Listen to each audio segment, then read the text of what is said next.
بسم الله الرحمن الرحيم إن الحمد لله نحمده ونستعينه ونستهديه ونستغفره ونعوذ بالله من شرور أنفسنا ومن سيئات أعمالنا من يهد الله فلا مضل له ومن يضلل فلا هادي له وأشهد أن لا إله إلا الله وحده لا شريك له وأشهد أن محمدا عبده ورسوله اللهم صل وسلم على نبينا محمد وعلى آله وصحبه أجمعين.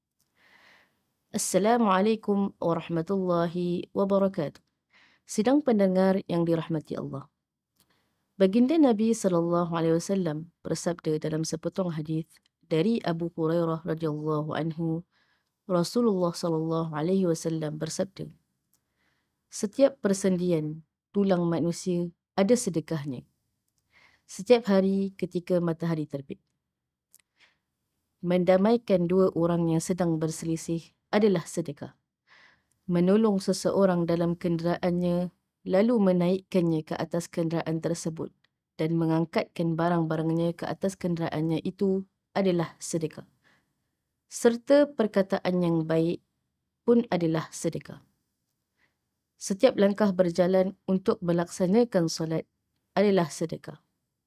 Dan menyingkirkan gangguan dari jalan adalah sedekah. Hadis sahih muttafaqun alaih.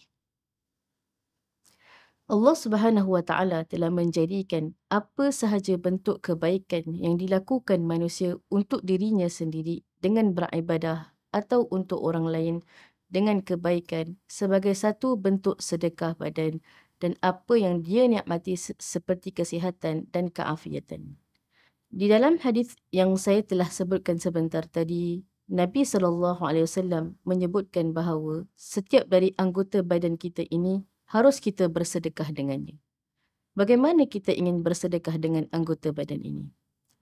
Kita boleh menggunakannya untuk ketaatan kepada Allah Azza wa Jal dan melakukan kebaikan dan perkara yang bermanfaat setiap hari. Dan sedekahnya adalah dengan anggota-anggota ini bergerak dengan tujuan untuk melakukan ketaatan kepada Allah Azza wa Jal dan menyibukkan diri dengan beribadah kepadanya. Kenapa kita harus bersedekah dengan anggota tubuh ini? Kerana ia adalah satu bentuk kesyukuran kepada Allah Subhanahu Wa Taala atas nikmat kesihatan dan keafiatan yang diberikannya. Allah Subhanahu Wa Taala berfirman dalam surah Maidah ayat nombor 2, wa ta'awanu 'alal birri wat taqwa wa la ta'awanu 'alal ithmi wal 'udwan. Sebagai seorang Muslim, kita sangat dianjurkan untuk tolong-menolong ke arah kebaikan dan janganlah kita tolong-menolong untuk perkara yang mendatangkan dosa dan permusuhan. Bulan Ramadan adalah di antara bulan di mana banyak amal kebaikan yang boleh kita lakukan. Banyak inisiatif-inisiatif yang baik telah dimulakan pada bulan Ramadan. Banyak juga kerja-kerja amal yang dimulakan oleh anak-anak muda pada bulan ini. Jika kita ke masjid sebagai contoh, kita akan lihat ramai orang dari pelbagai lapisan umur yang datang untuk membantu. Ini adalah satu permulaan yang baik dan satu amalan baik yang boleh seorang Muslim lakukan. Banyak idea projek-projek amal yang tercetus di bulan Ramadan ini yang sangat menginspirasikan. Sayangnya, ia selalunya terhenti saat takbir raya dilaungkan. Pertolongan dan projek-projek jangka pendek ini dilaksanakan hanya pada bulan ini.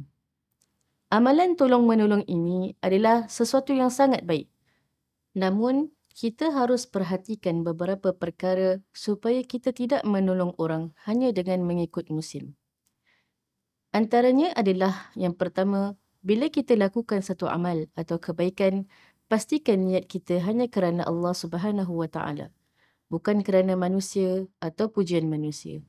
Niat juga harus diulang-ulang dan diingatkan agar kita tidak tersasar dari tujuan sebenar kita menolong. Yang kedua, carilah teman-teman dan sahabat yang suka sama-sama melakukan kebaikan dan menjadi sukarelawan. Teman yang baik adalah sangat penting dalam kita ingin kekal konsisten dalam kerja ini.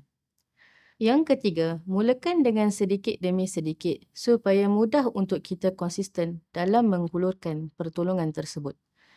Yang keempat, Apabila kita melakukan kerja sukarelawan kerana Allah, harus kita sentiasa mengingatkan diri kita bahawa kita tidak semestinya akan mendapat penghargaan untuk kerja yang kita lakukan. Jangan harapkan apa-apa balasan atau pujian. Harus ikhlas kerana Allah sahaja. Saya akhiri dengan sepotong hadis yang bermaksud, Allah Azza wa Jal akan sentiasa menolong seorang hamba itu selagi mana hamba tersebut membantu saudaranya. Hadis riwayat Muslim. Sekian. Wassalamualaikum warahmatullahi wabarakatuh. Selamat berbuka.